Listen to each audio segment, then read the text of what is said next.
দেখুন, পার্টি চলতে থাকে, লড়াই চলতে থাকে, নেতার পরিবর্তন হতেই থাকে, রেজাল্টেরও পরিবর্তন হতেই থাকে। তো এটা ঠিক যে আমরা গত 21 অবধি এগিয়েছি, লড়াই করেছি, বহু কর্মী শহীদ হয়েছেন, ঘরছাড়া হয়েছেন, বাড়ি ভাঙা হয়েছে, পরিবারে অশান্তি হয়েছে পার্টি করার জন্য। প্রায় 250 কর্মীকে বলিদান দিতে হয়েছে। তার পরিণামে আমরা 18 সাংসদ এবং 77 এমএলএ পেয়েছিলাম। কিন্তু যে কোনো কারণে হোক ওইখানে আমাদের গ্রোথটা আটকে গেছে। এবারে নির্বাচনেও ভোটের পার্সেন্টেজ একই আছে, যে 38 ছেড়ে দিয়েছিলাম আমরা 21 সালে, আর ভোট পার্সেন্টেজ 38 এবং সিট যা ছিল 77, আর বর্তমান সাংসদ গুণ করলে 7 দিয়ে প্রায় সেটাই দাঁড়ায়। তো আমরা এগোতে পারিনি এই গত 3-4 বছর। সেটা আজকে ভাবা দরকার আছে, কেন দাঁড়িয়ে গেছি এক জায়গায়। যে গতিতে আমরা এগোচ্ছিলাম, সারা দেশে তো আলোচনার বিষয় ছিল, কর্মীদের মধ্যে উৎসাহ ছিল, এবারে আশাও করেছিলাম সবাই। কিন্তু আমার মনে হয় কোথাও না কোথাও ফাঁক থেকেছে, লড়াই সেভাবে হয়নি, সব কর্মীরা নামেনি।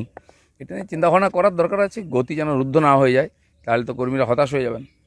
অসম্ভব কিছু না, সব জিনিসের প্রভাব পড়ে। এটা ঠিক হয়েছে কি ভুল হয়েছে বাংলার মানুষ, আমার কর্মীরা বলবেন।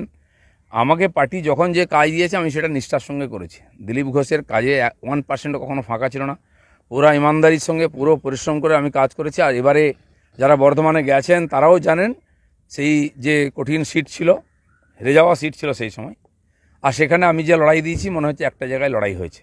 তো আমাদের পরিশ্রমে ফাঁক ছিল না। বাকি নেতৃত্ব, পরিবেশ ইত্যাদি পলিসির উপর নির্ভর করেছে যে কেন রেজাল্ট এরকম হয়েছে, সেটা যারা চিন্তাভাবনা করেছেন, যারা পাঠিয়েছেন, তারা ভাববেন।